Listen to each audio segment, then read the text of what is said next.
Alright, so another little video about this mini lathe here. Sorry for the reading glasses. My eyes are still recovering from being dilated. These aren't my prescription ones, but right now these are helping better than nothing because I'm still blurry. Everything needs help. But yeah, I went to the eye doctor today.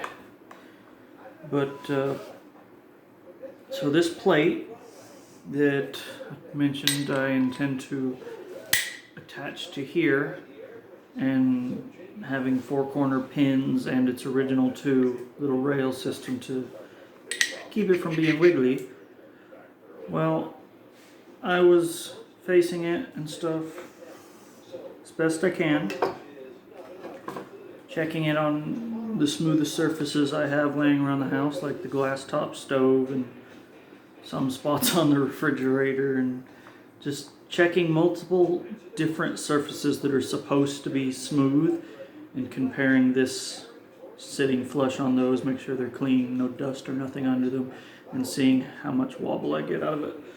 And I've been using the file, the one I plan on turning it. I need to get more files so I can turn this into a freaking knife. I bought this one specifically to use as a knife, and then my old one broke. So, kind of put a halt to that. So, I need to buy more files. But yeah, it's been... Facing it's pretty easy, it's just freaking aluminum. I can't go too deep because, you know, that. But also, if you notice, I don't know if it shows on camera, this whole damn thing is bowed, which is why facing it has been so difficult. Yeah. These are bent upward. Which makes sense. It's aluminum for the forces and everything that's on it. Yeah, not quite up to the challenge. So I'm going to quit trying to make it perfect. My OCD was getting the best of me trying to face it and get it perfect. Yeah, I'm hoping that can show. It's slightly bowed. I don't know which side showed it better. In person, it's very obvious. And even still, after I've done that much work to it, you put it on the stove or other pieces of glass that are supposed to be perfectly flat, it's still got a tiny bit of a wobble, and I'm getting to where I don't want to undo the walls of this where the threads are in there. So I think I'm gonna have to just call it there. It'll be good enough, and it's just gonna keep wanting to bow though. If I can't correct it now to where when I go to attach it, it's all straight, it might have a tendency to continue that bow and just self-destruct slowly or quickly, I don't know. I was hoping I'd get that bow out of it so that once I connect it down, it might not. But without making a new plate, which I do not intend to do, and that's another thing, I don't know if I've mentioned in these lathe videos, the whole reason I'm doing everything the way I am to this lathe is because I'm not putting any money into it other than the initial cost. I only bought it as a learning tool. I didn't buy it as a project to put money into. I'm willing to have it as a project and try to make do with it and make work out of it, which is fun for me, tinkering and doing things. But I'm not putting any money. I'm just, all the stuff I'm putting on it, the metal plates, the copper, the random ways and whatnot that I'm modifying it and working around some of its issues, is just stuff I've got laying around, or my own brain figuring things out. So, because if I wanted to put money into it, it wouldn't be worth it at all. Nowhere near it. Like, to buy upgrade parts for a lathe like this would cost you as much, if not more, than a $300 tabletop beginner's actual lathe that you could actually do work on. So, yeah, because these things, like I said, are like $100 to $150, sometimes $200 for the exact same model. Sometimes it comes with slightly different parts, but it's basically the same thing. And to make it do work, you'd have to swap all those parts out with real lathe parts, or just reinforce all those parts with upgrade parts that they do sell for these. I mean, it's just extruded aluminum, but yeah, it's a fun project though. I am kind of excited to get it going so I can make chest pieces. I'm almost there. I mentioned in the last video I got this, and I'm probably going to work it and make it looser with some, what's it called? I don't know. I think it's something compound or whatever. But like I'm using my redneck method, the double lard. I don't know if that's actual lard or some sort of fake lard, but it you know, from the grocery aisle.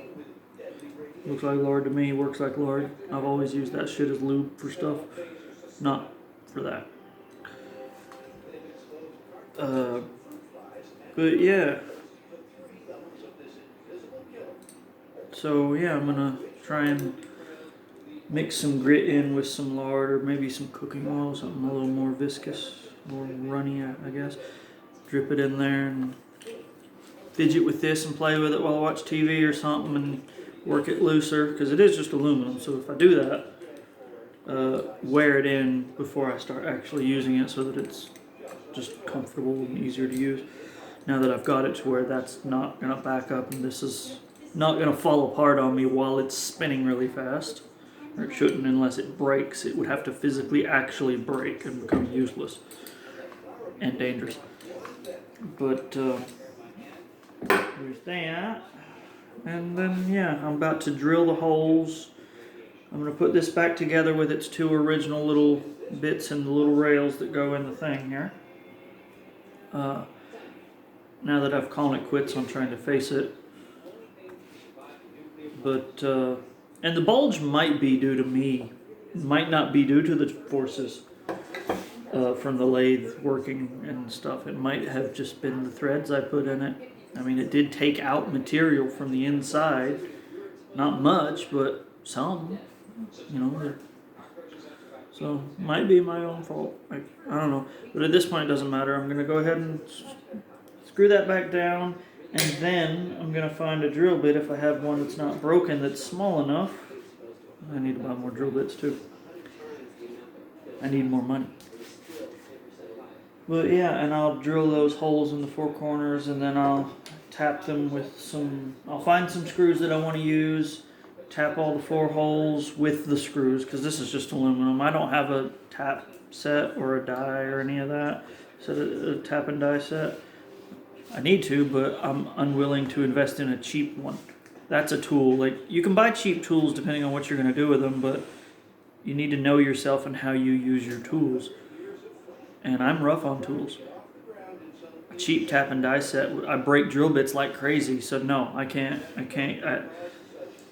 I bought a $40 is expensive to me. I bought a $40, what do you call them? The tapered, the drill bits that, you know, they look like a Christmas tree. I bought a $40 set of those, and right away the smaller ones, the tips broke off of them. So I'm hesitant to buy expensive tools. I know I need the better quality ones, but I break tools. So yeah, wait until I have the money to actually buy the tool. If it breaks, I can reinvest immediately and get a better version. That's what I'd rather do, honestly. Or something like along those lines. I don't know. But yeah, that's what I'm about to do. So yeah, see you in a bit.